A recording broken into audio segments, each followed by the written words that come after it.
Sylvie Blanco, bonjour. Bonjour. Vous êtes directrice de l'innovation à Grenoble École de Management.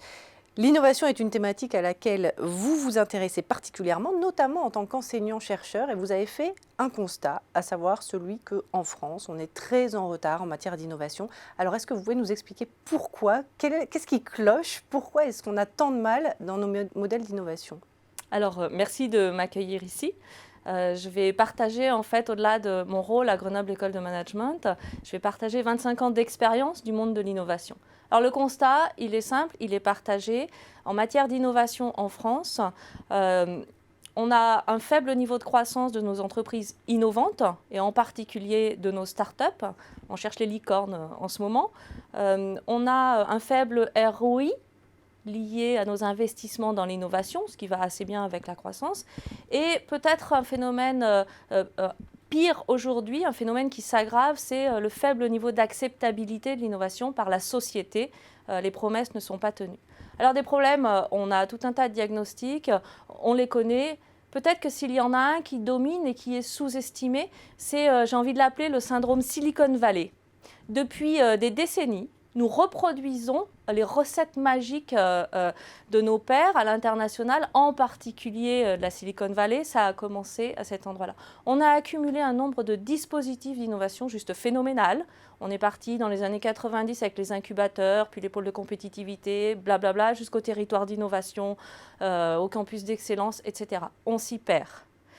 J'ai envie de dire de tous ces dispositifs, finalement, au fond et dans la réalité, rien ne change. L'ADN, il est toujours le même, les réflexes sont toujours le même. Techno-push, projet de POC, Proof of Concept, donc on fait des démonstrateurs, on commence à les expérimenter, mais enfin, ça reste très en bulle. Et le Graal, c'est le financement. Alors, voyons le verre à moitié plein. Le côté positif, c'est que ça laisse envisager une grande marge de progression. Tout à fait. Restons positifs, regardons les entreprises innovantes qui ont des croissances significatives, durables. Alors, je pense par exemple à Grenoble, à PhotoWeb, qui n'est pas issue, comme nombre de ces entreprises-là, des systèmes d'innovation institutionnels. Elle est issue du business. Son leader, son fondateur leader, il est bien intégré dans les business, dans les réseaux interpersonnels. Il est reconnu, il inspire la confiance. Alors peut-être qu'un levier essentiel, c'est l'appropriation par les acteurs du terrain, par l'ensemble des acteurs en place, dans les filières, dans les marchés, l'appropriation de ces systèmes d'innovation, de ces dispositifs d'innovation, et l'appropriation locale, en fonction des spécificités locales et territoriales. Vous prenez les IRT. À Grenoble, il y a un IRT, Institut de recherche technologique Nanoelec. Cet institut est différent des autres IRT parce que porté par un acteur important localement qui est le CEA. Eh bien, il est différent par dérogation, alors que ce ne devrait pas être par dérogation. C'est comme ça qu'on arrive vraiment à intégrer et à tirer parti des atouts locaux. Alors justement, est-ce que vous auriez quelques recommandations à formuler pour y remédier? Je vais essayer. Plus que des recommandations, ce seraient 3 principes fondamentaux, peut-être plus avec ma casquette d'enseignant-chercheur.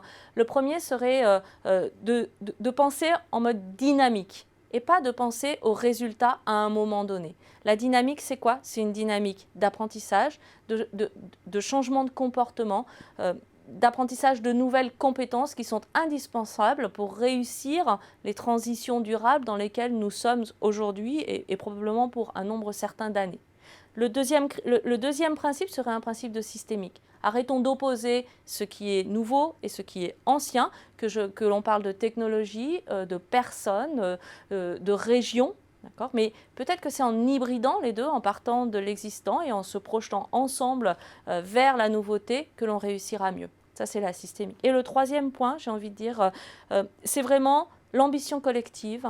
Ce n'est plus une ambition seulement de création de nouveaux marchés, de nouveaux business. Ce doit être une ambition de contribution à un impact positif, sociétal, environnemental.